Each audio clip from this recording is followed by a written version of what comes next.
Okay, it's 3 p.m. I'll call this regular council meeting to order for July the 27th. And our first order of business is the land acknowledgement with Councillor McKellar. Thank you, Mayor Barkley. The town of Innisfil acknowledges that we are meeting on Treaty 7 territory, the ancestral and traditional territory of the Blackfoot Confederacy, Kainai, Piikani, and Siksika, as well as the Tsuut'ina First Nation and Stoney Nakoda First Nation. We acknowledge that this territory is home to the Métis Nation of Alberta, Region 3, within the historical Northwest Métis homeland. We acknowledge the many First Nations, Métis, and Inuit who have lived in and cared for these lands for generations.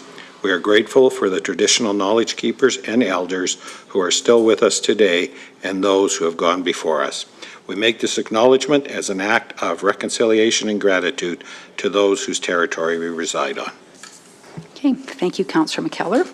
And we'll move into 2.1. So I'll ask Councillor Heistad to come up and we will swear him in as Deputy Mayor. Get double mics on. Double mic you. Here we go. Thank you, Mayor. Right hand on the Bible. Right hand? Left hand on the Bible. Left hand. Right hand up. Right hand up. There we go. Okay. So I, Jason Heistad. I, Jason Heistad. Do swear that I will diligently. Do swear that I will do diligently. Faithfully and to the best of my ability. And faithfully and to the best of my ability. Execute according to law. Execute according to law. The office of Deputy Mayor. The office of Deputy Mayor. For the town of Innisfil. For the town of Innisfil. So help me God. So help me God. Okay, thank you, Councillor Heistad, or Deputy Mayor. Deputy Mayor. Here, we'll give you the Deputy Mayor badge. There we go. Johnny, did you get that picture? All right, we'll move into 3.1 and we have the agenda in front of us. Are there any additions or deletions? No? Okay. All right, just have somebody please make a motion to adopt the agenda as presented. Councillor Hill. I would make that motion, Mayor Barkley. Perfect. All in favor? Carried. Then we'll move into 4.1, the regular council meeting minutes for July the 13th. When somebody's ready, just have a motion to accept those as presented, please. Councillor Strong. I'll make that motion. Thank you. Any changes or errors that anybody sees? All in favor? Carried. Okay, we'll move into 5.1 with Director Jenkins, who is our acting CAO today, and with the CAO report. Thank you, Mayor Barkley. So yes, Todd is away this week. He will be back next Tuesday. His report does provide council with some information in relation to a citizen submission that was received. The submission expresses concern around the town entering into non-disclosure agreements. The report goes on to provide some context around when, on occasion, the town does enter into NDAs and what that sort of reporting back to council requirements would be. If there's any questions, I can help with that, but otherwise it's there for your information. Okay, thank you, Director Jenkins. Does anybody have any questions? Councillor Heistad. Yeah, Mayor Barkley, when I read it, I thought of, pretty much everything is open book. How, like through council and process and that, the only thing that, if in my time on council over the years was NDA, would be the only thing that I would think of would be a labor contract with our CAO. But I could be way off, but. I don't know, 9 years on council, I've never signed an NDA. Yeah, no, I've never seen it, so. Like in camera, but yeah, contracts like labor, but. Yeah, that's the only thing I could think of, but yeah, there's no, and the reason why I said that is because of privacy law and all that with a specific contract with our one staff. That's it. But as to an NDA in my time, I've never seen one or participated in one on council. So yeah, I think the discussion, Director Jenkins, was whether we want to change things to limit the CEO's ability. I mean that they, we have to have trust in our CEO, and we have to have trust in our senior leadership team to, speak with potential investors. And I don't think even then, most often, an NDA is not required. Maybe on few occasions, but administratively, on occasion, in my time. I think there's been 2 that I'm aware of. But yeah, they sort of those economic development opportunities, potential purchases and different service contract negotiations on the front end. But again, they don't overrule any MGA requirements or anything like that in terms of public process or disclosure. Just sometimes businesses want that assurance if they're looking at expansions or relocations or things like that. They don't necessarily want, or they want that assurance. Confidentiality for the time being, yeah. Councillor McKellar? So Mayor Barkley, through to Acting CAO Megan, or Acting CAO Jenkins, sorry.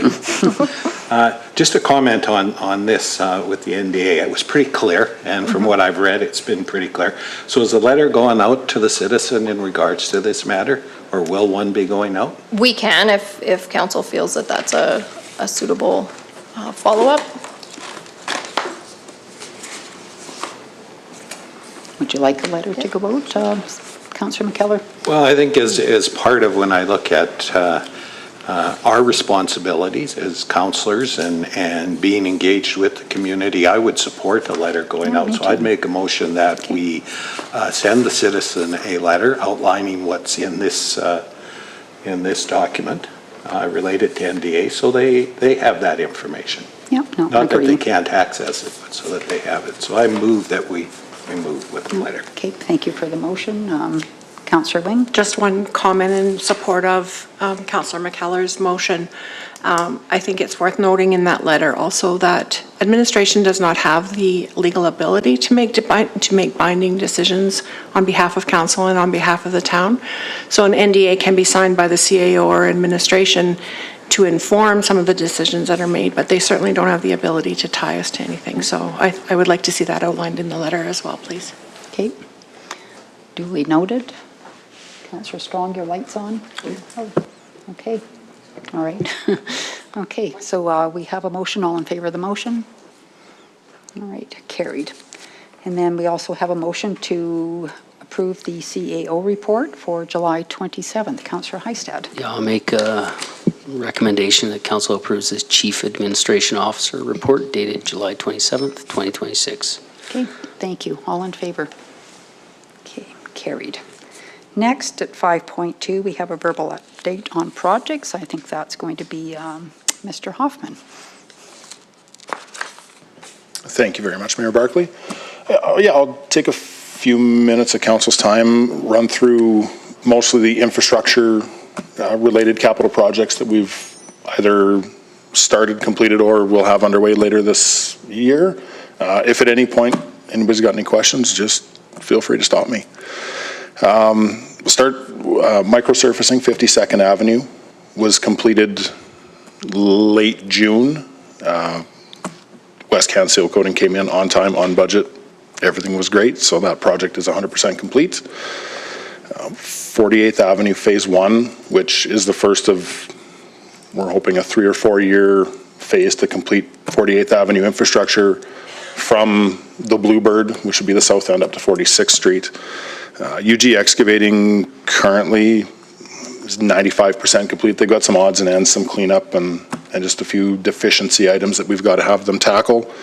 But currently running very close to their 6-week completion schedule, and no indications that we're going to be in trouble with the budget on that one either.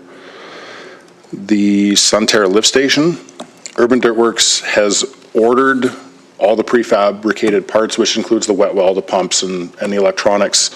The delivery date for those is around August 12th. They're planning to mobilize to site and start construction shortly thereafter. We have a pre-construction meeting tentatively scheduled for 2 weeks from now. But the $1 million budget on that one, again, no indications early on in the project that we have any issues with that. Let me ask a question about that. Was there any correspondence with Alberta Transportation Office on the lift station and potential grants, or? We reached out, and I don't remember which grants. It was not the Water for Life. Yeah. Okay, yeah. And because it's a lift station, so it's more considered vertical infrastructure rather than linear, it didn't qualify for a grant. Okay, in that. So it is covered. I think we've split that one between LGFF and Yeah. CCBF. Yeah. No, It's a just split curious, fund. because I saw Stetler was awarded some funding for lift stations, but it could be different, right? Yeah. I mean, collection, distribution, and, yeah. Yeah. Okay. Yeah, where they draw the lines on some of those, it's not always 100% clear, but, okay. 2026 surface improvements, TJ paving is 90% finished. They ran into a bit of weather delay-related issues on 37th Street, down by the town yard, close to Bilton's. We had a little bit of trouble getting the base gravel and everything completed, so they actually pulled off site till the weather improved. They're expected to be back in the next few weeks. Some odds and ends on their contract include putting up some signage for the change on 48th Street to go to a one-way street, a little bit of cleanup on 43rd Avenue near A&W and the co-op, and some line painting and general cleanup. But again, no signs on that one we're going to have any budget issues there. Scotts Park, everything went well with the construction other than concrete delivery, but they got that sorted out. The structures are all in place, and I believe we're taking receipt of the engineered wood fiber fill material Thursday or Friday this coming week. What was the budget on that playground, or what was the price on that playground? 120, I believe, was the contract, give or take, 120, 127,000. Dodds Lake remediation, very recently awarded. Howells has not given a firm start date, but I believe they informed Director Kennedy they were expecting to be late August for their start date on that work. I'm like the 50-question person today, It's sorry. all good. On Dodds Lake, I understand that there'll be a video that going out eventually on that work, and so the playground or the parking lot's going to be 12 spots. So when I go back to the community plan that was done for Dodds Lake a few years ago, I think that parking lot on that plan was considerably bigger. So is this just on the green space right now where the there's a outdoor bathroom on it? So that whole hill will be taken down and? Yeah, minor grading and sort of back sloping to tie into those existing lots to Yeah. the east. Okay, okay. And would there be any green space left around there, Curtis, or more so, because 12 isn't very large, 12's not a right? lot. It's not huge. No, it'll be landscape grass and. Yeah, okay. Just, yeah, like I said, matched into the existing Sure. ground as best we can, so, Okay, no, thanks. yep. Napoleon Southwest Development, Urban Dirtworks very recently completed their contractual obligations as far as work. Traffic signage and things went up last week, so we're just in the process of closing out their contract with them. We've started some landscaping work on the berm and the storm pond area. Have a timeline to have that completed here in the next few weeks as well, just getting some grass seed down and get it watered and growing. And the trail along the top of the berm that we were awarded the STIP grant for is currently out for pricing. We expect to have prices back on that end of this week or end of next week. I'd have to double check, but Director Kennedy has that sent out, so we'll have that awarded and then hopefully have that trail constructed this fall. That's all I've got. That's all? No, just kidding. No, I'm just kidding. That's great. Does anybody have any questions? Councillor Wing? Yeah, thank you very much. I love to get to the end and then let's go back to the beginning. It's not quite the beginning. Relative to the vast number of surface improvements and all of the things that are going on around town with that, I have a question for you, and I didn't ask about it during the capital budget conversations, but it's been brought up to me several times. So there's a short road that runs east out of the co-op parking lot, goes back, it goes beside A&W and McDonald's and out to Highway 2A. Yes. There is no paint anywhere on that road, and there's a couple of turning lanes in it, and it's a wide road, but there's people that don't know it don't have a clue where to go. So I was wondering, and people have asked, is that going to get some paint put on it this year? line painting contractor is supposed to be in town this week. Okay. I will confirm that Okay. is, or whether that is or is not, I don't know off the top of my head if that Yeah. section is included. Right. If it's not, then we can get our operations department on top of that. So. Yeah, it's just that short piece off Yep. the side, off the road that was completely resurfaced, so it would make sense. But Yep. if you could check that out for me, that'd be Absolutely, great. I can. Thank you. Is there line painting on 52nd going to be done, Curtis, like down the middle, or? Yes. Yeah, okay. Including the microsurfaced area Yeah, and yeah. the entire length, same Okay. as we do every year, you bet. Okay, thank you. Any other questions? Don't see any. All right, then we'll just have a motion then, please, to accept the project's update as information. Mayor Barkley, I'll make that motion. Thank you very much. All in favor? Okay, carried. Thank you very much for that. That's good information. Move into 5.3 and the council action control. Anybody have any?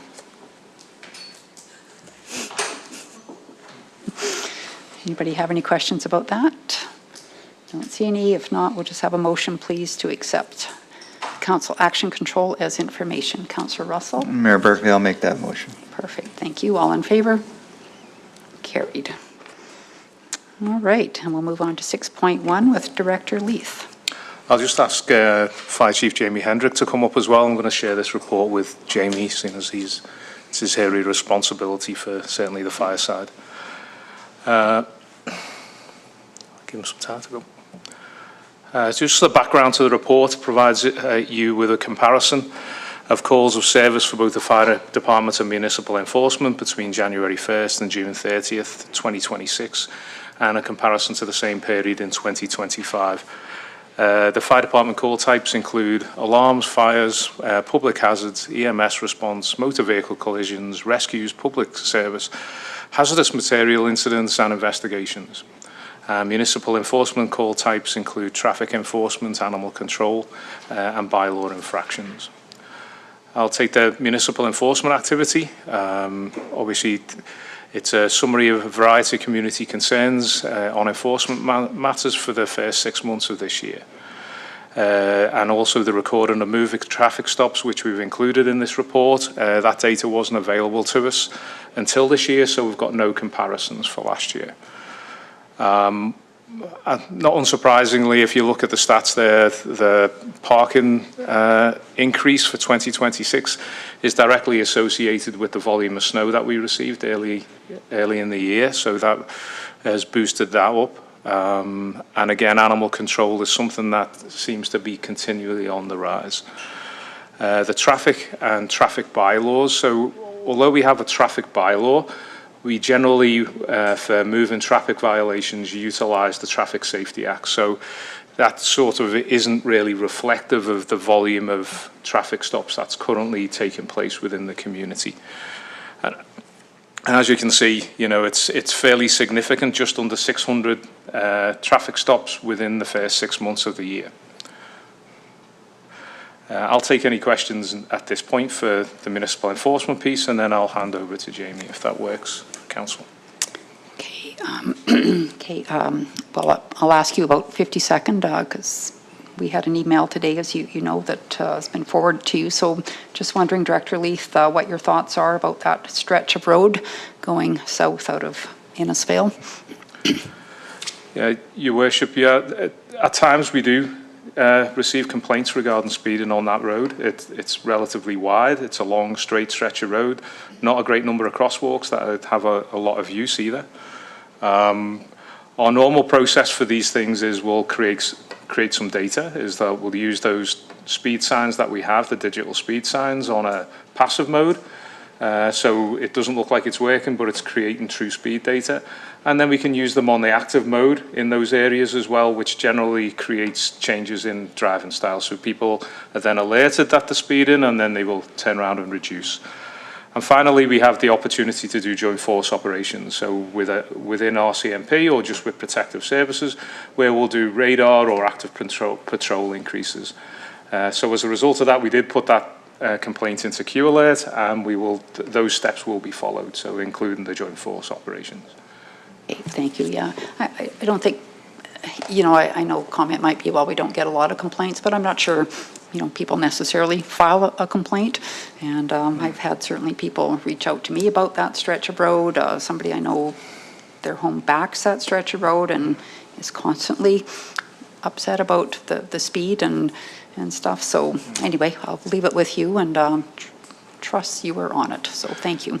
Yeah, just a note as well is that active enforcement, as we all know, there's a little bit of luck that goes with that. Certainly when they're doing active patrols, if they're catching somebody speeding. I discussed earlier that we had somebody doing over 140 kilometres an hour this morning on Lakewood Drive, as an example. So they're those pieces. Somebody was late for their tea time. Yeah, and the same with Highway 54. We've had significant speeds on Highway 54 since we started being able to enforce on that stretch of highway. We constantly ask the public to report these things because more than 60% of issues aren't reported. So it's important to keep that message fresh to them, is please report it and we will take actions and we'll follow up with that individual as well. I'm wondering, Director Leith, if, you know, your department did a wonderful video with the scooters with CPO Radatsky. I'm wondering if maybe you would consider, you don't have to answer me, I'll leave it with you, but maybe doing some similar type of public messaging around reporting, because you're right, it's so important because it helps you do your job. And no, that's appreciated. Yeah. Okay. Anybody else have any questions for Director Leith? Councillor Heistad. I just think when I hear, and thanks to Mayor Barkley to bringing up that letter, I think the act of using our sign where we can clock people speeding and that information to the public is like, that message should never quit. But what I guess my question when I hear about Lakewood Drive and somebody's doing 140 kilometers in a 50 zone, right? 60, 50. 60. It was 50 going 60? Yeah. Transitions to 70. Okay, all right. That one should, in my head, it should be 50, but could they lose their license for that? I just want to know the ramifications of that. That's just so gross and excessive. Your Worship, down to Councillor Heistad, we can, or the officer can direct them to have a mandatory court appearance based upon any traffic offence. So if we feel that there's sufficient negligence and hazard created by that individual, we can request that, and then the judge will decide whether a fine up to $10,000 would be potentially could be appropriate, not just the one related to that speeding or that traffic offence. And the reason why I bring this up, because you have, like, I've seen Highway 54 as a speed trap, and our peace officers do a really good job on there. I've seen them out there numerous times. It's just making sure that you know, we're tracking it and the data. But in my opinion, I think that individuals should be fined heavily. And that's where, you know, like 140, could you just imagine someone getting hit in our community doing that speed? It's just insane. So, yeah, that just kind of makes me mad, but thanks. And the speed is 50 transitioning to 60, right, at Sunset Glass? Yeah. Okay, all right. We'll carry on then with Captain Hendricks. Over to you. Chief, Captain, I answered everything. Afternoon, everyone. So the fire department has responded to a total of 249 calls within the first 6 months. For your information, we're at 299, actually 300 as of 10 minutes ago. And compared to 249 calls for the same period in 2025. Highest call volume categories continue to be EMS response, false alarms, motor vehicle collisions, and alarm activations. We've also had 2 fatalities here that we've responded to in the last 3 weeks, so it's getting busy out there. And notable increases that were observed in fire incidents, public hazards, gas leaks, carbon monoxide, alarm response. Overall, the call volume has remained consistent with the previous years. The attached alarm and EMS breakdown charts kind of can show you where we were last year compared to where we are this year. Everything is pretty much on point. With EMS being down a little bit right now, but even as we spoke here, it's those call volumes are still continuing to increase. The other graph here shows you kind of the alarm breakdown, where you can kind of see where we're responding, because there is a difference between a false alarm and an unintentional alarm. If you'd like any clarifications, please. And we do have a lot of alarms we're trying to get canceled before we get en route to some of these alarms as fast as we can. And but we're just working with dispatch for that. The EMS breakdown, we've broken it down to where fire has been on scene and first compared to ambulances on scene first. And right now it's looking like 2/3 of the time EMS is on scene first. The reason why a lot of the times fire is on scene first is more of a time constraint, is why we're sent. And you of all people know exactly what's happening with AHS. And just wanted to make a note that there's been, especially with the call increase that's occurred over the last, especially my tenure here in the department, there's been a considerable amount of additional requests for our department to be involved in community services. And we love it, and we take that very seriously. But just with the increased call volume and the increase in requests for community services is definitely putting a potential risk of burnout on our members. Because they still have full-time jobs, they still have families and everything like this. So we're trying to be very mindful to monitor how many requests we put out to people for these community services. Outside of, say, Mike and myself, when we're working during the day, we have no problem with that. But it's when getting people off hours, especially when I started at 200 calls was a busy year, and now we're at 500 calls. And you're definitely seeing that burnout in people. So if anyone has any questions, please. Go ahead, Councillor McKellar. Mayor Barkley, through to the chief, and welcome to the chamber. No, thank you. Chief, just when you were talking about the EMS calls, what prompted my interest was that medical assist with EMS already on scene. Mm-hmm. What type of responses are you having to assist them with? For the most cases, it's lift assist. Okay, yeah. That's what I for the most, and then we are on automatic dispatch for echo calls, so any cardiac arrest and everything like that as well. Okay, thanks, Chief. Yeah. And can you define community services for me? Community service, it's basically everything outside of our normal department activities. And believe me, people have no issues with it, but we have requests for in the schools, like spraying the kids down. Okay. And yeah, love doing it and everything like this. I'm trying to think, it just seems every week we seem to be putting stuff on the board. And we're trying to accommodate as best we can, but we're finding out that people aren't signing up anymore. And there's a certain amount of people that sign up for it and do it all, and there's a certain amount that don't. And it is encouraged for them to volunteer for it, because a lot of it is volunteer, but it can't be forced. And so you can definitely see the burnout coming for the people that do participate, me being one of them. I can honestly say that. So Chief Hendricks or Director Leaf, we've been hearing about this for maybe a few years now, the burnout and the escalation of calls, and curious going forward if there would be some solutions coming back to council to support the department. I can take this, Jamie. Yeah. Through to your worship, yeah. We have a master plan that's likely to be, the initial draft will come to council in early September. Okay. Some of those, it identifies some of those issues and concerns that Chief Hendrick has spoken to, and some potential options on how we address that. Okay, yeah, because certainly not just our community that's going through this, and I hear it from colleagues in other communities, and yeah, for sure.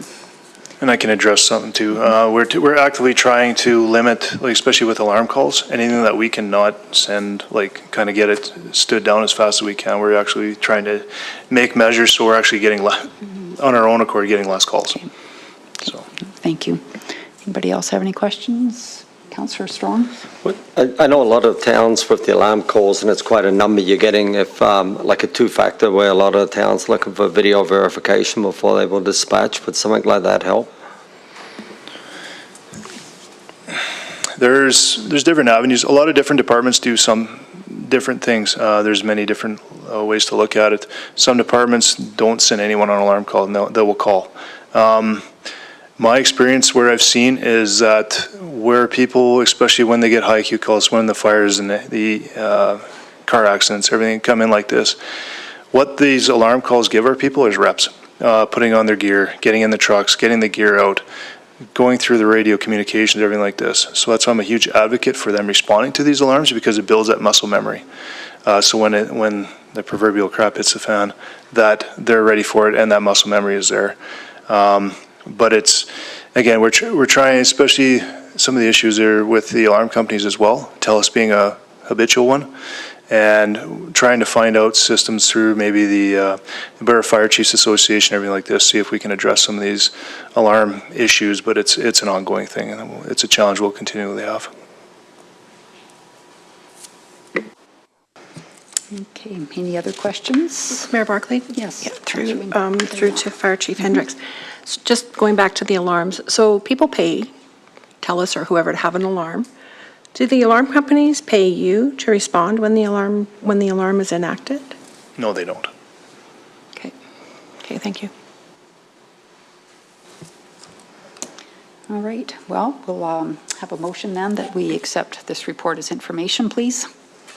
Councillor McKellar. Mayor Barclay, I'll remove this report as information. Okay, thank you. All in favor? Carried. So thank you, Chief and Director Leith, for your reports. Okay, let's move into 7.1 with Director Vickers and the LGFF funding. Yes, thank you, Mayor Barclay. So if council would remember back on May 25th at the regular council meeting, administration did bring forward a report to council for the support of the City of Red Deer proposed Alberta municipalities resolution regarding the LGFF cash flow problem that they've been having. So ultimately council did approve that and agreed to be a seconder onto their motion. After that, Alberta Municipalities has worked with the City of Red Deer and worked with with Municipal Affairs to work out whatever issue that they were having. So they are now withdrawing their resolution from the convention coming up here later in the year. They thank Innisfil Council for their work on this, and they do appreciate our willingness to be a second, but ultimately they no longer need our support. So it's really just an update. It's probably good news then. Yes, it is good news for them. All right, just have a motion, please. Councillor Wing. Thank you, Mayor Barclay. I would move that council accept the update regarding Alberta Muni's resolution, LGFF funding cash flow reform report as information. Thank you. All in favor? Carried. I'm sorry, did you? Mayor Burke, I just have a question. Are they going to be sharing what that resolution was and if it impacts other municipalities as well? Well, they won't be sharing it at the convention anymore. They're withdrawing their resolution altogether. No, but they seem to have come to a resolution, so should we not all have a similar resolution if we were having cash flow issues? It's possible. We can reach out to them and see what that resolution is. And they've also put together a task force with Municipal Affairs, so there's RMA, Alberta Munis, mid-sized cities are on a task force with Municipal Affairs to discuss LGFF funding, and I think that just got underway about a month ago, so. Likely that was one of the Yeah, cruxes I would think so. of getting rid of this, yeah. Yeah, for sure. But can look into that for sure. And Yeah, absolutely. all right, we will move into 7.2 and an amendment to the property tax bylaw with Director Vickers. Yes, so every year the town of Innisfil has to do a municipal taxes schedule return to Municipal Affairs, which the town did complete this year. And every year they do send back saying, hey, there's something funny in here, right? So that did happen this year. They sent it back saying that there was a little bit of an error somewhere. So then administration went in and did some digging, and we did see an error. There was an assessment amount shown under the education property tax for separate school. On the second page of the bylaw, there was a typo there. So Juanita, could you go to the bylaw? It should be attached. Yeah, so go to the second page of this one. So if you see here under the separate school, the residential, that's 79,901,000. So that should be reading $76,937,647. The 18,921 is correct, and the mill rates are all correct, or the 205,000 is correct. So really what happened was just a typo for that assessment number was put in there. We've reached out to Municipal Affairs to see how they would best like this error to be handled. Through the MGA, there is an option that the CAO is able to amend a bylaw if it truly is just a typographical type error. However, Municipal Affairs said that because this is our tax bylaw, they do want a formal bylaw before council. Just putting that out there. So that is before you today. Once council approves it, we will create an amending bylaw, so kind of we'll merge them both together, and that will become the formal bylaw that we do present and post to our website, and then we will send this amended bylaw back to Municipal Affairs just to kind of close this up. So I'll take any questions council may have. Okay, thank you, Director Vickers. So I think the important part is the paragraph 4, that the error is limited. Yes. And it's just typo Exactly. and, yeah, Yes. it's not impacting anything else. So I would ask somebody to please give first reading of this bylaw. Councillor Hill. Yes, Mayor Barkley, I'll make the recommended motion that council gives bylaw 1761-2026, the 2026 property tax bylaw amendment, first reading. Thank you. Anybody have any questions for Director Vickers? No, all in favor? Carried. And then we need a second bylaw or second reading motion, please. Councillor Strong. Yes, Mayor Barkley, that council gives bylaw 1761-2026, the 2026 property tax bylaw amendment, second reading. Okay, thank you. Questions? All in favor? Carried. And then consideration for third reading, please. Councillor McKellar. The council gives consideration for bylaw 1761-2026, the 2026 property tax bylaw amendment, third reading. All right, thank you. All in favor? Okay, unanimous, so we can move to third and final reading, please. Councillor Heistad. That council gives bylaw 1761-2026 to the 2026 property tax bylaw amendment, third and final reading. Okay, thank you. Last chance for questions. All in favor? Carried. Okay, and now we'll move on to 7.3 in the electronic tax and assessment communication bylaw. Yes, thank you, Mayor Barkley. So ultimately, this bylaw needed to be updated to clean up the FOIP language, remove FOIP, and add in the newly updated privacy legislation before the province did that this year. So this bylaw, however, just kind of controls the way that we send out our property tax assessment notices. This is governed by the MGA. It is kind of a little bit different than our utilities. This is an opt-in, opt-out program. Therefore, you have to opt in to sign up for it, provide us with the right email address, and then you can go ahead and receive your tax notices electronically. You also have to opt out as well. But ultimately, nothing changed in the bylaw outside of that privacy legislation. So I'll take any questions council may have. Okay, thank you. So we'll look at first reading for this bylaw, please. Councillor Russell. Thanks, Mayor Barkley. I move that council gives bylaw 1761. No, I'm on the wrong one, am I not? No, that's the right one. That's right one. Yeah, that's 2026, the 26 property tax bylaw amendment, first reading. Okay, thank you. Any questions about the bylaw? Don't see any. All in favor? Those motions are not accurate. They're not right. Yeah, that's why I was reading them. Oh, it's Yeah. 1692. Yeah, 1692. The motions are not 1755, updated, sorry. yeah.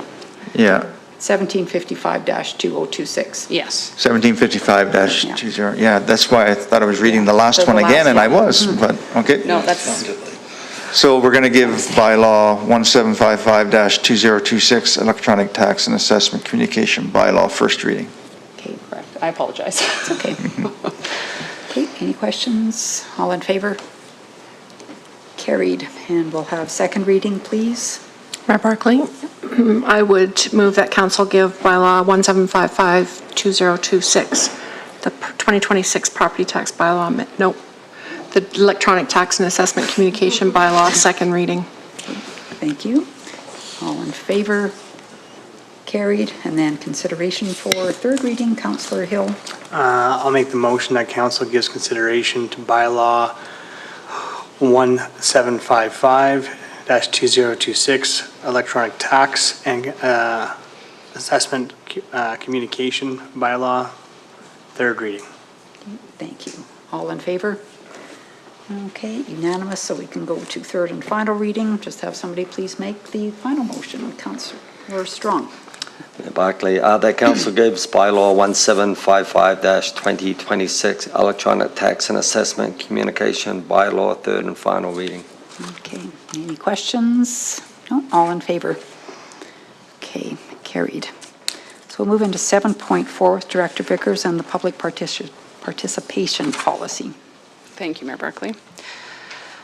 The town's current public participation policy was adopted back in 2018. Administration has now completed a review to ensure the policy does remain current, as well as that it continues to meet legislative requirements and provides practical direction for how public participation should be considered and carried out. So the updated policy does continue to use the IAP2 spectrum of public participation, which is the inform, consult, involve, collaborate, and empower. One of the main changes is that the policy provides clear direction on when public participation may be appropriate and when may it not be necessary or even practical.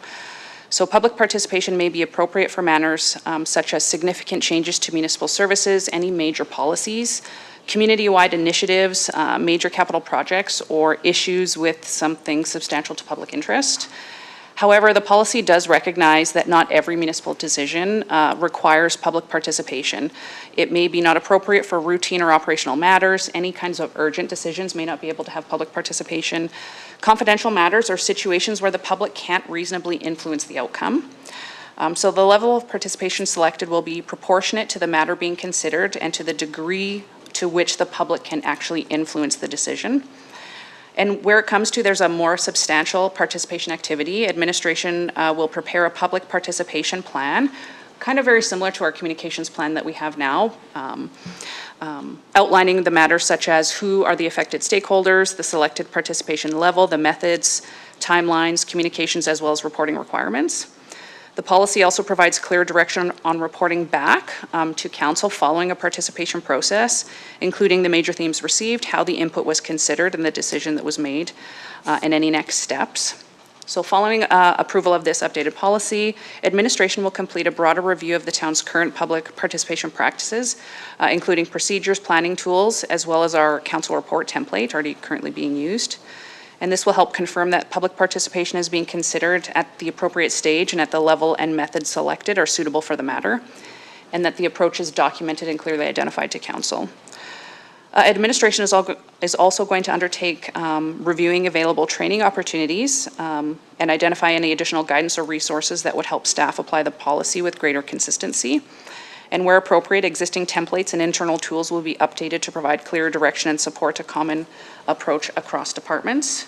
And this work will help to ensure the town continues to plan and carry out public participation appropriately, as well as using the IAP2 framework correctly and clearly communicating how public input has been considered in our decision-making process. Okay, thank you. I'll take any questions you have. Yeah, does anybody have any questions?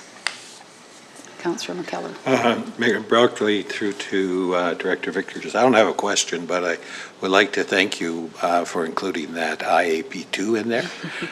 I was going to look for it, but when I scrolled down, I found it. It was very helpful to identify how we move forward. Good. Thank you. Okay, Councillor Heistad. Yeah, Mayor Barclay to Director Vickers. I just look at this as another tool for us as council. How to communicate to the public, as well as 2018 was quite a while ago. Times have changed, so I think with technology and how we disseminate information and actually improve on all our skills, I think that's inherent to us as elected legislators, as well as our staff and our administration. So I think this, when I look for it, it's a lot of information, but it's useful for us on a move forward basis. Thank you. Okay, any other questions? So I have a question for, I don't know, might be even for Director Jenkins.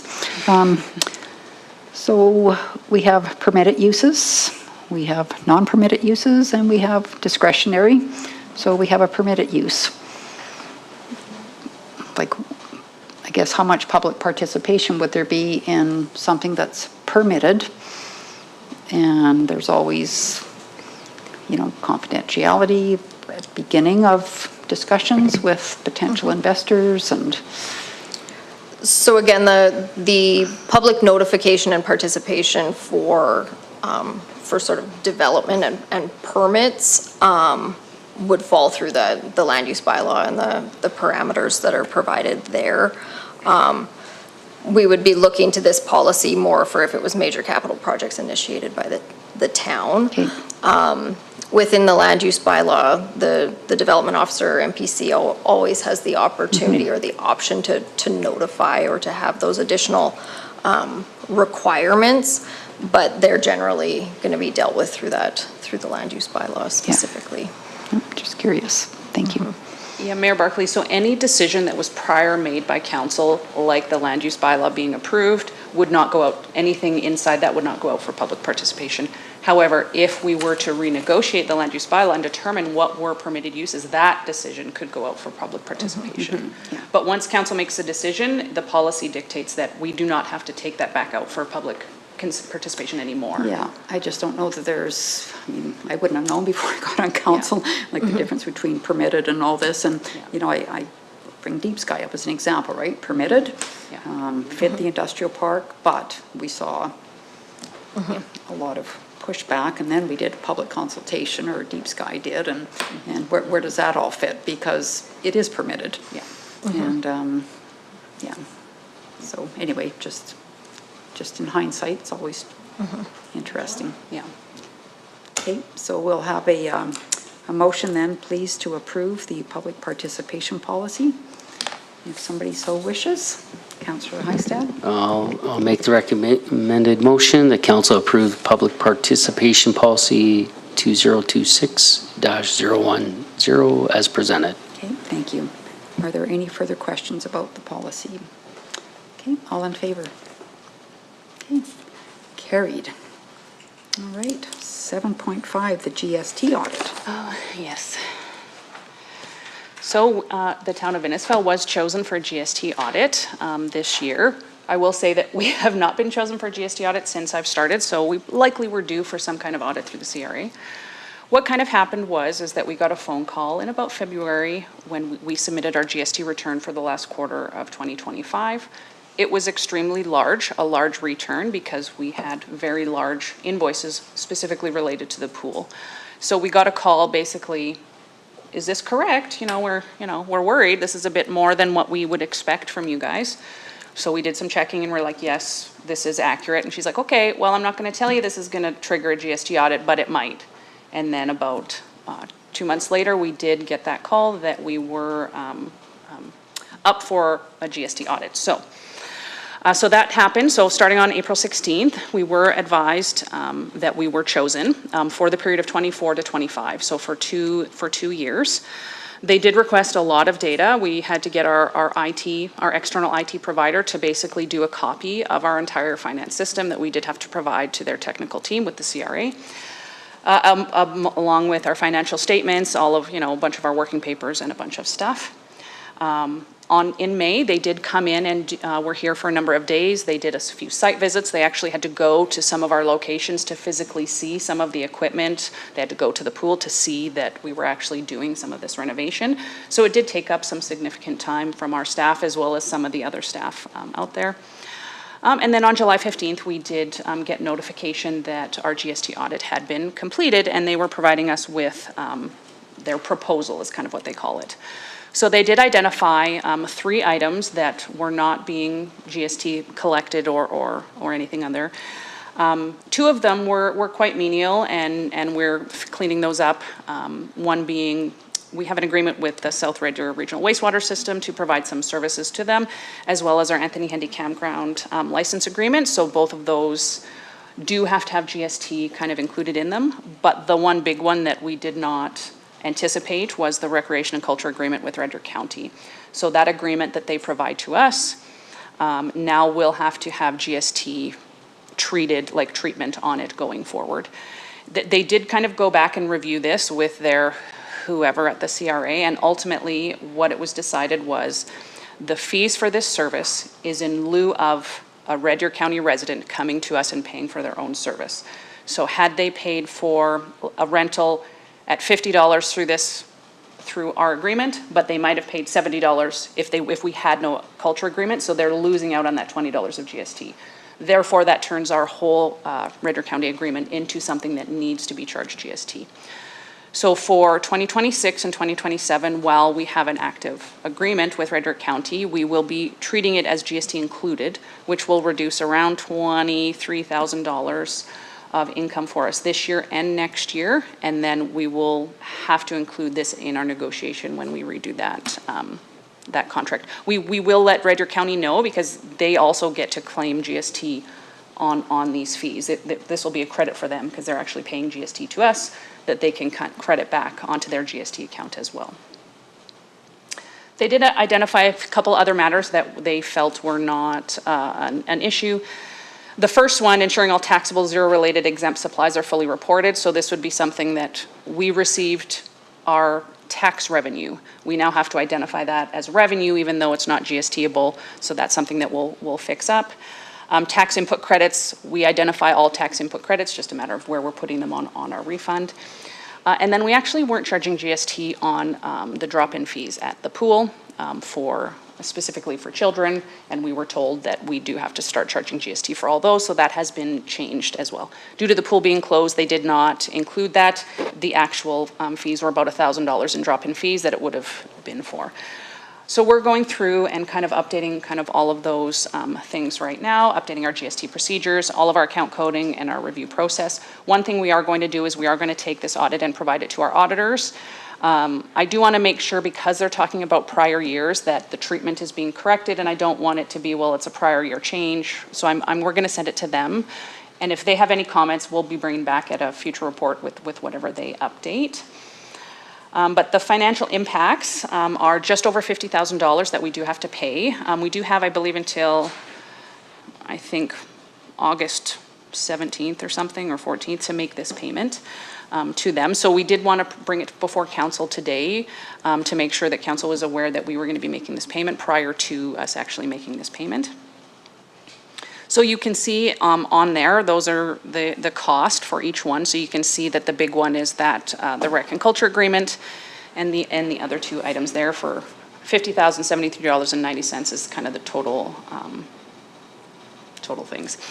So just how we treat GST is a little bit different for some of them. So for example, the Anthony Henday Campground, it's actually worded in the contract that it should have been GST included. So we've collected all the money that we should collect from there, and we just will have to identify the GST like normal. However, that's the opposite for the SRD. We should be charging GST on top of that. So we will be updating our procedures and sending them an invoice for the GST for 2026 that has been missed in the first couple of months, but we're not going back on 24 and 25. And the Recreation and Culture Agreement doesn't identify GST or not, so we will be treating it like it's included right now. And we'll have to make those payments outside of the money that we're currently getting through them. Again, we are going to be going through our auditors just to make sure that the treatment is captured correctly in our financial statements. The one good thing is that the CRA did not assess us a gross negligent penalty, because they did find that we were acting in good faith and we were open and honest with everything that we did. So they did do that. However, they said if we continue to make these same errors on a future GST audit, they will assess us a gross negligent penalty at that point. And yeah, we have till August 14th to respond to that audit proposal before they'll finalize it, regardless if we don't. No additional penalty will be applied if we don't respond by then, but just note that we are paying interest as of now. So we do want to make that payment as soon as we can, just to kind of stop any future interest payments that we have.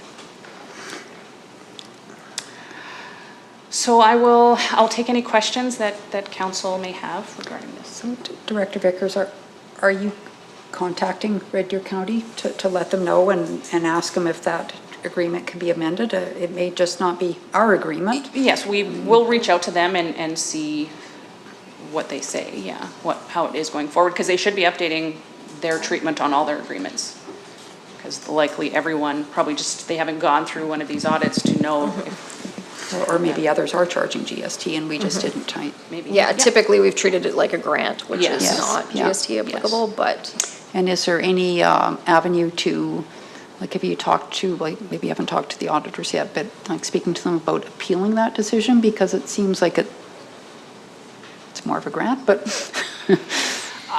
we can appeal, but they said that they went and had it reviewed, and Okay. because of the type of grant that it is, and it is for use of our facilities, Okay. and had they been paying privately, like if a Red Deer County resident paid privately, we had no agreement, they would pay a higher rate than an Innisfil resident. Okay. And they would pay more GST. okay. So they said, since it was a direct use of facility space, Yeah.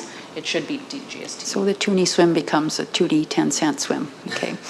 Okay, Or it just it becomes $1.90, and it's like, it's Yeah. how Yeah, we GST decide. included. One of the results from this is when the rates and fees bylaw comes back before you in December, there will be now a separate column that has a Y or an N or an X or a nothing that will tell you what's GST or what's exempt. Because lots of things are still exempt, like all licenses and permits and any Okay. planning permits, those are all exempt. sure. Okay. Yeah, I would like for you to reach out to Red Deer County ASAP and ask if that agreement could be amended to plus GST. We'll see what happens, yeah. Okay. Any other questions? Councillor Hill? Yes, Mayor Barkley. So with the extra costs that we're going to be occurring from this GST issue, since doesn't Red Deer County now get a credit because it would be coming from them? So we're paying, are they going to be getting a credit then that, like where's, because it's an in and an out. So if we're going to pay a penalty, but yet they're going to get a credit, should it not be passed on to us because it's an in and an out? Because if they don't, then we're just paying an extra $40-some thousand and they're getting it back. Yeah, so they don't, when they do GST audits, they're not checking the revenue, they're only checking expenses, so. They didn't check our revenue to see if we undercharged GST or we could have collected, or Red Deer County will have to go through their own GST. They're not gonna get this credit. We're gonna pay the CRA, and the CRA is just gonna get this money. Okay, so Red Deer County will not get this credit. They would have to make their own appeal, or they would have to make their own statement to them, and I don't know how That's they that's could. why I guess I was kind of the Yeah. opinion of having an appeal, because if it's found that they know where the money was coming from, so if they shouldn't be getting a credit, then why are we getting the debit? But Yeah. anyway.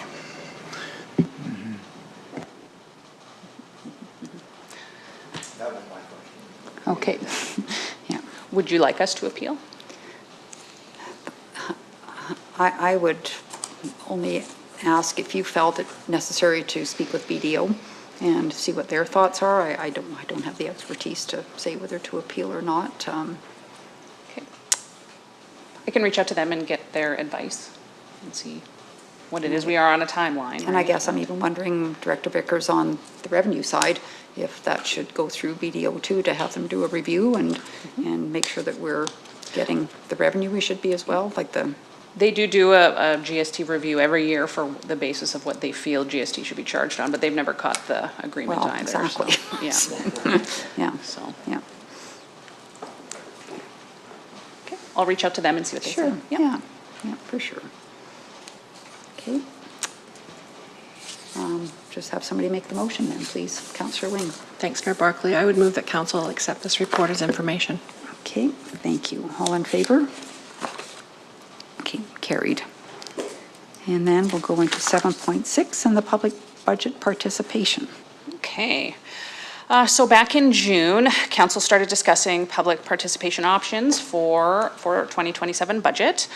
And so you did direct administration to develop some opportunities for residents to become involved in the upcoming budget process. So you will note that Juanita was finalizing some dates coming up, one in August and one in September. So that has happened. So the proposed approach does include, our continued business communications that we're doing, as well as 2 in-person public sessions, and we're still working on a potential online education activity for the public. So the in-person sessions have been scheduled for August 19th in the afternoon and then September 17th in the evening. We like doing different times because then if some residents are working or whatever, it gives them kind of different times to attend. these sessions are typically intended to be a bit informal and discussion-based. We're intending that the mayor would kind of get up to speak first for about 10 minutes, or just some opening remarks, not mandatory, but however long she would like to speak for. And then there would be a number of tables that they would kind of rotate through. The proposed tables would be, theoretically, think of one director and the CAO each getting their own table. So fire protective and emergency services, corporate and financial services, community planning and recreational services, operation and infrastructure services, and governance, leadership, and strategic priorities. So each director and CAO will kind of host a table. Members of council will also be sitting at each of the tables as well. Information specific to each table will be with them. However, it would be kind of free to open and have some discussion, with the intent that if you want to talk about taxes, you come to my table. You're not going to go talk to Gary about taxes, right? Well, they can, but right? But that would be the intent, that you go to Gary if you have questions about fire response or peace officers or ticketing. You go to Gary, you go to Megan if you want to talk about arena pool, things like that, right? So yeah, we would like to ask respondents a few questions at each table to kind of gather some feedback. And I don't want, these questions are not meant to be like, which playground do you want to fix this year? Or I have a pothole in front of my house that's bad. Like, let's move away from that, but get around like some pretty heavy, deep questions around like, and I have some potential ones up here. If anyone has a different question that they'd like to ask, that would be great. But we would like to ask the same questions across the board. So the intent would be by the end of the session, you're kind of answering these 4 questions. They'll likely be long-handed, written out. We would then pull these onto kind of like a large document. These would be all anonymous. The people would not likely having to put names or anything to them outside of, are you an Innisfil resident? Yes, that's kind of it. So some of the questions here are, what municipal services, facilities, or amenities are most important to you in your household? Or what municipal services do you believe should receive greater attention or investment? Or what concerns do you have about future municipal costs or service levels? The last one, what information would help you better understand the town's budget decisions? Or what's more important to you, keeping taxes low as possible or maintaining current service levels? Does anyone have any thoughts about these questions? Does anyone like them, dislike them? Would you have different options for other questions? We would only recommend 3 or 4. We don't want a ton, maybe even less, right? It's up to, and really, is the answers to these questions going to be helpful to council, is really the thought process. I think that's the important thing, right? And it's important, I think, for people, like a kind of understanding that big picture, and even the state of infrastructure report. I think Director Vickers is really important, and I always think having some data. I always like to use that 2017-18 number to 2023-24 number, from 2,000 to 2,900. I think it kind of sets. Or I think of a new fire truck, where those costs are, and that isn't necessarily understood, and so there's been a huge pressure on not just this municipality, but all municipalities on infrastructure replacement and upkeep, and probably most communities, unless you're a very wealthy, county with like lots of oil and gas assets or something, or big industry, right? Then you're okay. But I think for the vast majority, it's difficult to keep up to everything that needs to be done. We heard about fire department today, and burnout there. We know it's getting more expensive to replace water, wastewater, sidewalks, asphalt, and on and on and on. We know the arena needs work in the next few years, and so I think if we can take that state of infrastructure report and put that into some, kind of simple, easy points as well. And I think on the involved side, I think there's already some information up there on, I was on there the other day. We do have a future post coming out with links to the state of infrastructure report, as in our weekly communications for budget communications, so yeah. Did you want more specific questions at the sessions? Because we can work through the questions. Oops, that doesn't have to be decided today. Yeah, I think we can work on it and kind of decide what should be in there. It's hard to kind of have everybody say right now, but Councillor Wing. Thank you, Mayor Barkley, and through to Director Vickers.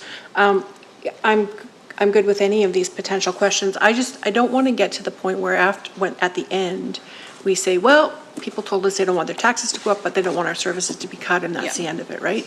I'd like to be able to get, get a real feel for how people are feeling, but also, I think people learn from these kinds of opportunities as well, so sort of, I mean, I think this first stab at these questions is really good. I would just rather be in a different place or a better place than we did the last time. Yeah, that's why I liked question 7, because it's, do you want to keep taxes low or maintain service levels, right? Like, not, well, what are you willing to give up, but like, you know. But I think too, Director Vickers, like I didn't look too closely at involved, but there's some sliders on there already, right, Ken, with some numbers on that. So if people can see, well, we can cut your taxes by X, but that means, like specifically, that means this. Or if we keep services at this, that means we need to keep our existing staff. We know COLA is typically added every year. That means this. You know, or, I mean, it's so big, it's difficult for, it's going to be difficult, but, you know, it's $36 million budget. It's So, and that's another reason why we want to do that online activity, that we're just kind of working out to make sure it actually can go through the involved site how we want it to play out. Sure. And what we want is, there's going to be 10 yes or no questions, and they're a very specific question about something that goes on here, and if you want to see this enhanced, yes or no, basically. And after the 10 questions, it's realistically, if you've said yes to 3 of the questions, you should support a 1% tax increase, or you do, right, based on what you want. But if you answered yes to all 10, that means you support like a 5% tax increase based on what you want council to do.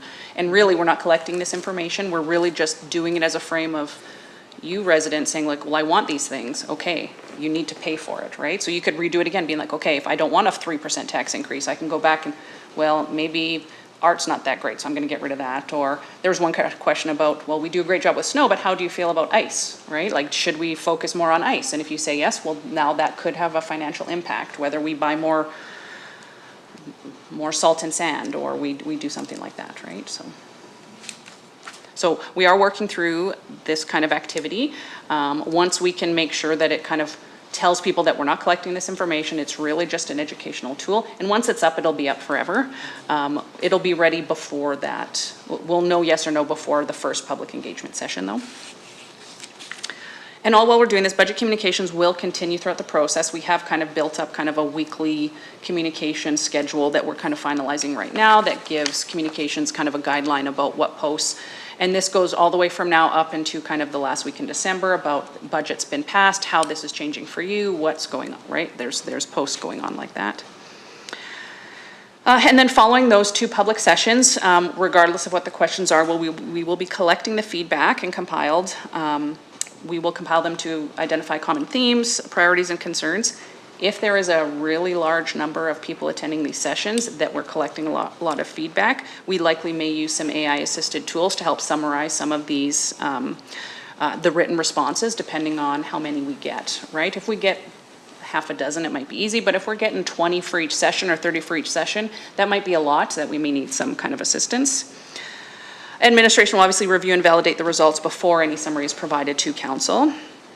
And so this approach, we do have some public education with direct opportunities to residents to speak with council as well as some administrative staff. And it will provide residents with some additional context about the financial pressures facing the town while giving council a better understanding of community priorities. So in our weekly sessions, we are doing things about where our insurance costs have gone, energy and utility costs, fuel costs. I have one about municipal policing costs. So we are trying to do, but also just again about why we even set budget priorities, right? Like, so we're looking at a combination of education about why we do things and also some of the cost pressures that we're dealing with kind of on that weekly basis. And then as well, we're also peppering in some advertising for the public sessions as well as budget deliberations and things like that, so. I would like to see a question around user fees on facilities. I know that's probably being covered in our recreation master plan, but I had a question that I took off before I even gave it to anyone else, that around cost recovery, around certain things. Do you believe that certain programs should be cost recovery or not? But then I think that led into a much larger discussion, so I think I took it off, but we can add a different question about user fees for sure. Maybe Director Vickers, like even around, I guess specifically, I think at the arena and the pool, like, you know, we know that the operational costs on those is around probably $1 million, 1.1 between the 2 of them. So that's covered by taxes Yeah. plus user fees. Keep the user fees reasonable, so hopefully people can afford to participate in recreation.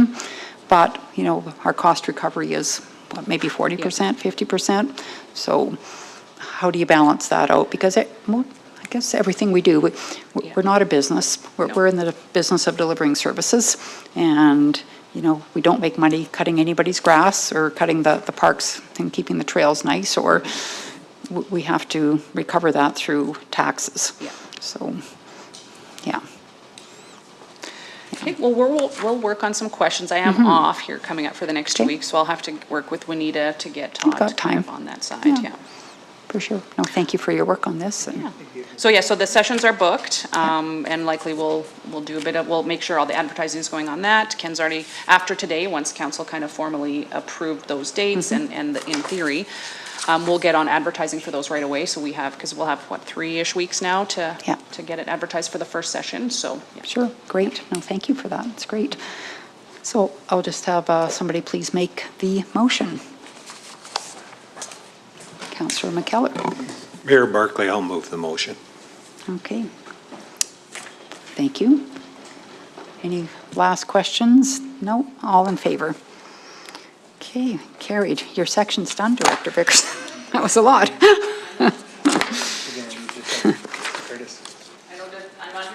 Okay. All right. So we've got, go into correspondence next, and probably everybody's had time to review the correspondence in here. So if nobody has any questions, we'll just have a motion that we accept the correspondence as information. Councillor Hill. I would make that motion. Okay, thank you. All in favor? Carried. Then we'll go into our council reports, and we'll begin with Councillor Hill. Yeah, nothing further to add to my submitted non-verbal but verbal now report. Thank you. And Councillor Strong? Nothing more to add. Okay, Councillor Wing? Was submitted, Mayor Barkley, and I don't have anything to add. Okay, thank you. Councillor McKellar? Thank you, Mayor Barclay. My report was submitted, but I do want to make a comment about those community sessions. And I think it was a very good event, and I would like to see more of them. I think it created some engagement. And I think it's important that we speak about what we heard there as well. And one, I heard an issue on water quality issues. We connected the individual with our fabulous team of directors, and the problem's resolved. And it's unfortunate Director Kennedy isn't here today, but a good job to them. Another couple things I heard, and I wasn't always listening for all the positives, was there was a comment about need for playground equipment over in the Dodds Lake Manor Park over there on 50th and 57th. There's nothing in that park, was one of the areas. Another thing that came up to me was a noise bylaw in relationship to the industrial area. Again, just a comment that came forward, and I'm just bringing up today. And always you find someone that's got something to give very positive, but I think some of the other councillors were there when we heard the comment about thanking our mayor for going to Ottawa and representing and showcasing our community. I think that was a very positive thing to hear as well. And that ends my report. All right. Thank you. Councillor Russell. Thanks, Mayor Barkley. Nothing further to add to my report that I submitted. Okay, thank you. Councillor Heistad. Yeah, Mayor Barkley, my report's pretty brief. I was going to ask, when's our next A&P? That's September. So not till September.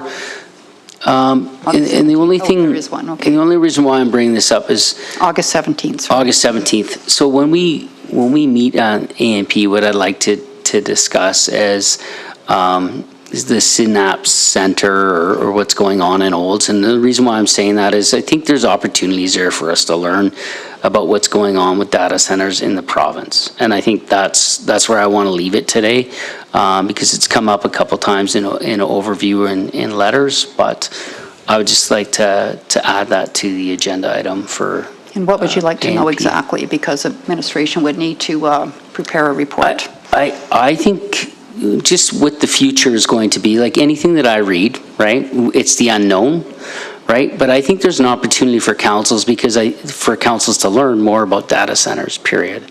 And I think that being a responsible councillor is finding out information and actually seeing there's opportunities for us to learn from this, because this, as far as I know, anything that I'm reading on it, this is going to happen in our province one way or another, and it's being proactive with any future decisions that we make as a body. Yeah, and it is happening. Yeah. And Sturgeon is happening, and Red Deer County they're under construction right now. Olds is still before AUC. Yeah, and how I look at it is a learning opportunity for all of us. And in our sitting land around. use, data centers are actually discretionary uses, so they would need to come before MPC right now.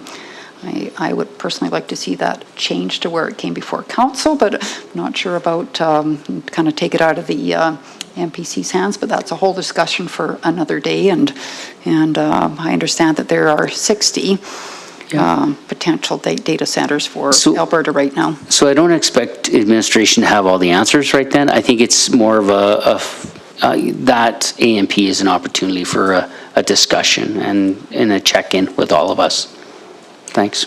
Okay, thank you. Mayor Barkley? Yeah. I'm just looking at my calendar. Juanita, the 17th doesn't show an ANP meeting, so if... I didn't think we had one till September. I didn't think we did either, but you could check, and if we are, put it on our calendars. Wishful thinking, or? I thought we canceled them all for the summer, for July and August. Yeah, yeah.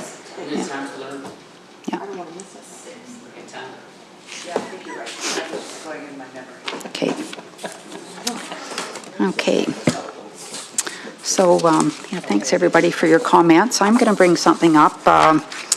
It's going to be about the pump track and the snake line that the Rotary Club is doing. And as everybody knows, I am a Rotarian, but I was at a Rotary meeting last week, and we had an update on what's going on with this pump track.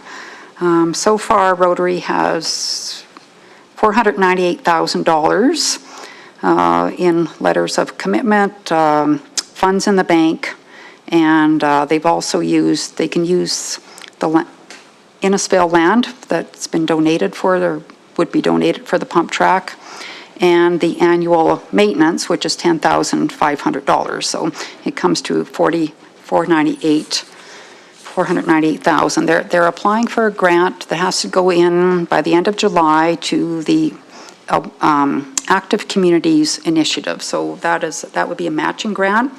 So the project in total is $1.3 million.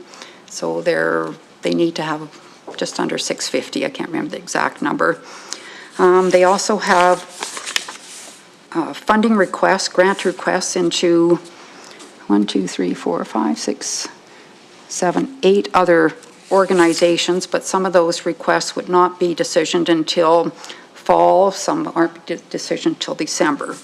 So I want to have a discussion with council about the pump track, and they have enough money right now to do the pump track, but they don't have enough money to do the whole project with the snake line. So I'm curious if council would entertain the thought of providing Rotary with a letter for $150,000. Money would not need to go into the project until 2027 if they did get the ACI grant. If they don't get that, then they have to start all over again next year. But that 150 would be contingent also upon other grants coming in. So if they got, who is it here? They have Fortis Co-op, ATCO, UFA, Alberta Blue Cross, FCC, AgriSpirit, Service Credit Union. If any of those grants came in, it would reduce the amount that they would need from the town of Innisfail. So I'm curious what everybody's thoughts are. I kind of look at, well, Councillor Hill and I, we were on council our first term, and we just went through budget, and then a motion was made that we're going to do the skate park for the Kinsmen, because they'd raised about $50,000 and maybe still be raising money because it was $1 million project, so it was massive. So we undertook that to get that done. We've also invested, I think, 4 playgrounds now for them, and I'm just curious if anybody has any interest in doing something for Rotary pump track. Councillor Hill. Yeah, if I may add to the comments. I see, obviously, time has been on our side a little bit to help us understand the impact of what the skateboard park has done for our community. Without the funding at that time from the town, it would have been very hard to even see if it would have been completed. So I do feel that the town stepping up in the skateboard park project did definitely pay our community dividends. Knowing a little bit about the pump track and any project that that comes into our community, we understand costs change every year. And it's only gonna, if the Rotary has to wait another year or 2 years or whatever it may be to try to add the snake line or whatever it may be, the costs are just gonna go up and up. Knowing that there's additional, fairly substantial potential donations from those larger organizations, I personally would have no problem giving a letter of support in that funding amount to try to get that matched amount to be to cover the full cost of the project. I just see it as something that if it doesn't happen and it's a afterthought in a year's time from now, I think there might be something that I personally might regret not supporting right now. So I would speak in favor of that, and with hopes that we end up having a small to maybe no actual obligation come the time of the actual cash call. So that's where I stand with that.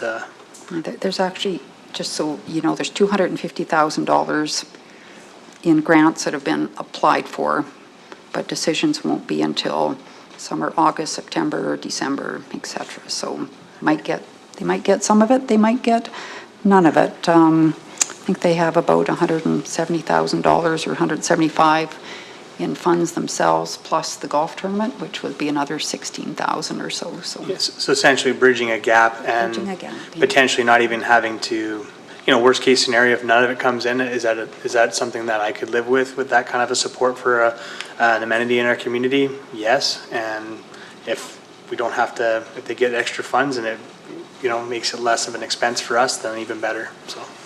And there'd be no funds payable until the project started, so it would just be a letter, but anyway. So Mayor Barkley, if I heard you correctly, they have to have, or the matching grant in the application will be the end of this. The end of July. So we're looking at a few short days. Yes. Okay. Yeah, they would need the letter like now. Yeah. Councillor Russell? Yeah, thanks, Mayor Barkley. I'm struggling with how to articulate this so that I don't come across as being against the project. I do fully support the project, but they came to council not long ago and did not request any funds of us at that time. $150,000 in the scheme of a $36 million budget doesn't seem like a large percentage, but it is a significant amount of money that council is being asked to make a decision on quickly. Where does it fall in our recreation plan study in terms of priorities that we see for our community? There's a lot of questions I would have. I fully support the project. I think it'd be great for the community, but when it was presented to us, it would be funded by them. We would be doing the annual maintenance of $10,500. This is the part I struggle with is significant funds without a lot more detail, and it will have an impact on next year's budget if we commit to this, because just like with the pool, we were hoping to get some grants that didn't materialize, and then we are on the hook for it. And so I would have to say, if we pass this, you have to assume we're on the hook for $150,000. Could be, yeah. Yeah, and they were hoping not to ask for, without question, and yeah. So that's the only, it's not that I don't support the project, it's just this quick of a decision without some other things I struggle with a bit. Okay, no, fair enough. Councillor Heistad? So Mayor Barkley, they need it for sure, the end of July, like for the... Well, that's when the grant application has to go into the government of Alberta. Yeah. So pressure makes diamonds, right? I guess so. No, and this is coming really tight, and I kind of feel the same way as Councillor Russell on it. I think that, and I see where Councillor Hill is coming from as well. So my understanding, similar to Councillor Russell, was that we were going to deal with the operations side of things. So are we guaranteeing $150,000? That's the question that I We'd have to give a letter of have. commitment saying we're giving 150, but that could change, but nobody's going to guarantee that, right? Depending on these other grants, $250,000 worth of grants, and maybe other community sponsors that have stepped up in the meantime. I don't know. That's the question. Like, It's it's kind of where they're at right now. how I'm seeing it's no matter what, you're giving 150K, Well, maybe, it could right? be. And that's where, timing and everything, and I see the cost of everything going up, right? So that's, this is, when I first heard about the project, I think the project's great. It's my understanding was we were going to fundraise it and try to do our best as a community to fundraise. And so I'm kind of 50-50 either way. If we're gonna deal with emotion and deal with it, I guess that's where I'll make my vote. But it's Just curious what everybody thinks. it's kind of the 11th hour, right? It is, and without question, they were hoping to do it themselves, and Yeah. Can I ask? they're not going to be able to do it themselves by the end of July for sure, so they're not going to be able to apply for the grant, or they're going to maybe decide to do just the pump track and not the other portion, so. Where would we take the 150? Well, we don't need to give it to them until I know, next year. just in case, like budget-wise, like where would we? It'll be a capital project. Yeah, it would likely come from your general capital reserve. Okay. No, I just thought I'd say this is where I'm at right now. Pressure makes diamonds, so I guess we'll go from there. Yeah, and this should have come to an A&P meeting last week if we would have had one, but we didn't, and so here we are, and. It's the mechanics of it that it makes it awkward. Yeah, just like the skate park it did. What's that? Just like the skate park it did. Well, yeah, but yeah, I see where Yeah, no. Councillor Hill's coming from too. Yeah. That was a $1 million project at that time, wasn't it? Yeah. Councillor Strong? I support it, and the reason is one of the interesting things living at the campsite this year is looking at the amount of visitors that come here and what brings them to Innisfail. You'd be surprised how many come to fish the lake or rent a canoe and go out there on Dodds Lake. They come to play the ball, but we've heard a lot of them talk about this park coming and how nice it would be for the other kids when some of them are playing ball, they can send them to the pump track and that sort of thing.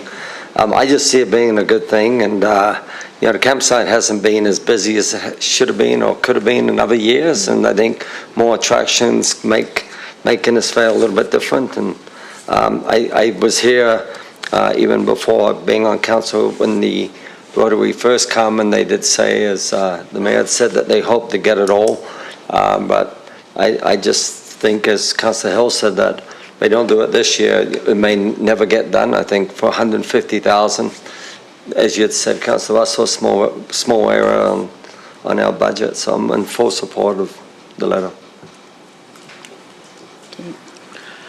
Mayor Barkley, I have Yes. a question for you, and possibly for either of our directors. So is there an opportunity for the town to make up some of that $150,000 through gifting, through value in kind? Well, they gifted the land. I know, in addition to to that, though, is there any other, have we looked at the budget and gone through and said, we do this, we can do that, or whatever? I don't know, that would be, I haven't been part of the discussions. I guess, we haven't had those types of detailed discussions. I think they have been able to secure a lot of the in-kind work that the town would also be well equipped to provide in terms of things like dirt work and Bylaw and was such. doing the track. It's Yeah. not, we would certainly be open, and perhaps the motion can even Include state that. that it would, they will need something in writing for their grant that says, Yeah. council approves, A value of yeah. $150,000 in support of, I would be in support of that letter. If I may add, just my last comment would be, I think it's important that that we also look at this as, it's almost a sense of pride with some of our service groups. the Kinsmen at that time didn't come expecting huge dollars. They were prepared, and I was new to the Kinsmen at that time. They were prepared to grind it out and find the money, and it would have been like very hard and to even see if it would have been something, and it could have maybe been something that was half the size. It wouldn't have been what it was. So I think back to the pride piece, that also for our community and the participation is we have people in our community that weren't coming to the town first looking for a big chunk of money. Oh, the town's going to look after us. I think that they went that with the Rotary going to all the different avenues and now coming back to saying, hey, we got this, this, and this. We're really close. This is worst case scenario. What does it look like? I'm not discounting that $1,000 is a lot of money they asked for, but $150,000, it's an investment in our community. And I think, you know, it would be something that when you see the dozens of kids utilizing it, I don't think it would be a hard pill to swallow, so.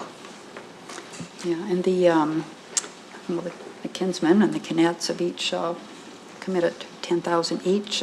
They also have a verbal commitment from the Lions for $25,000. They haven't been able to get the letter because I think there was a meeting with they didn't have quorum, so they wouldn't be able to get that letter, but they are counting that as already in the pot. I would also add that, well, take my hat off to Andrew. I know he's been so busy with work, but also trying to run around and get sponsors for this, but he did reach out to Rocky Mountain House, and he did get a letter from, his name is Wes Arment, I believe he's with the town of Rocky Mountain House, and to talk about the bike park that they have opened this year, and they're seeing a lot of benefits from it, and the use, and also with this Bylaw, there's only 7 snake lines, I think, in North America, so, you know, they're hoping that, you know, if Innisfail did move it forward with theirs, that there would be some connection with Rocky for maybe some competitions and that kind of thing. But they also have letters of support from our MLA Devin Dreeshen and Burton Bailey. They're getting one from Mr. Calkins, and then hopefully one from Rachel McAdam, who's the president of the Rocky Mountain Bike Park Society out in Rocky Mountain House. So that's all I know. Councillor Russell. Yeah, thanks, Mayor Barkley. I guess I'm going to have to vote if we do have a motion on the table. I would be voting against it. And again, not because I'm not in favor, it's because I don't know what the implications will be to the 2027 budget. What potential capital project that we had slated for then may not happen as a result of this. We don't know. Or if we plan to do this in addition, that would mean probably an increase in the mill rate of about 1.25% based on the numbers of what 1% is. It's just a quick decision, in my opinion, with some potential implications down the road that we're not fully aware of. So that would be my rationale. Yeah. Thank you. Just one last comment. Just by coincidence, I had coffee this morning with a young gentleman that I think we all met last week in our consultation, Jonathan Reimer, and talking about the need for some kind of a place for youth and the types of youth engagement that they're trying to promote within the community. And so I was reminded, of course, because through our process with our community safety and well-being strategy initiative a couple of years back, we did some public open houses and some public consultation. And even though, you know, I'd be the first one to say, for our size, Innisfail's got so many things that we offer.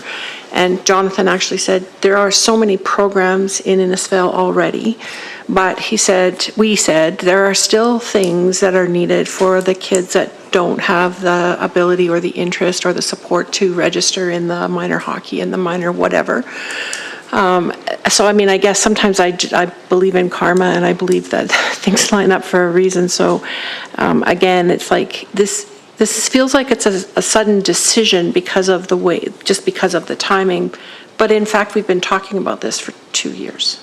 Mm-hmm. And so, you know, it took me a while, colleagues from the last council know, it took me a while to get on board with the whole pump track, but I've visited communities that have them. I was really intrigued with the last presentation that Andrew gave us relative to that snake track and the fact that there aren't a lot in the world. As a matter of fact, I think he said 6 or 7, but anyways. So, you know, again, it's like we can put things off and miss opportunities. Grant writing is an art. I think Rotary does a really good job of putting those funding applications together. They're actually working, Councillor Wiggins, sorry to interrupt, Yeah. but they're actually working with Alberta Council. Totally, yeah. To do the Yeah, big so grant. I think there's opportunities for us to be partnered with them, and I think it makes sense that we are partnered with them. And I honestly can say to you, I don't think that this is a last-minute request. I think this is something we've been talking about for a really long time. Yeah, kind of last minute. Yeah, and well, you probably know Director Jenkins, that like the total value it's under 1.3, so I'm probably overshooting a little bit on the 150. I'm not sure what the exact amount is, but it's Specifically asking in that active communities grant, that if that 150 is. yeah, Is like the I think outstanding the active matching? communities grant is 638,000, so that would be half. So. Yeah, they need 300. So we're a little under 150, but, okay, well, we'll bring the discussion to an end, and I'll have Just, somebody. if I can just speak to it as well, Mayor Barkley. Okay. I've listened to a lot of this going around here, and my colleague here to the right of me, and I'm struggling between logic and emotion right now. But I think, you know, Councillor Hill brought up a very valuable point. When I was a resident or just a citizen, the skate park wasn't something I was totally supportive of. And I now see the value of that every day when I go by and see those kids. Second part of that was this weekend, 2 residents, one from the US and one from BC, were down in the park area there, and we had a talk about the pump track and the activity. And their comments about our community were very positive about the activities we have for our youth and the way our community's laid out. We talked about the disc golf and everything. So with that being said, and listening to this, I could support a motion to go forward with the $150,000. Okay, thank you. Maybe what I'll do, I'll have somebody make a motion, and then we'll just put it to a vote. And so would we put 150, Director Jenkins, or? What I've scratched Yeah. on my piece of paper, that I think would satisfy what they likely need, would be something along the lines of that council provides support to the Rotary Club for the pump track and snake line for up to $150,000 to be funded from general capital reserve. Is that okay with you, person with the money? Okay. Okay. Okay, so Councillor Hill. Yeah, I would make that motion to try to keep this dream alive. Okay. All in favor? Okay, opposed? Okay, carried. Okay, thank you. Thanks for the discussion. Now I can't even find the agenda after all that. It's in there somewhere. Somewhere. Okay, all right, we'll move into upcoming events. I'll just have a motion to accept the upcoming events as information, please. Councillor Strong. I will make that motion. Okay, all in favor? Okay, carried. All right, and then we're going to have a motion to go in camera, please. Councillor Heistad. I'll make a motion to go in camera. Thank you. Perfect, thanks. All in favor? Take 5.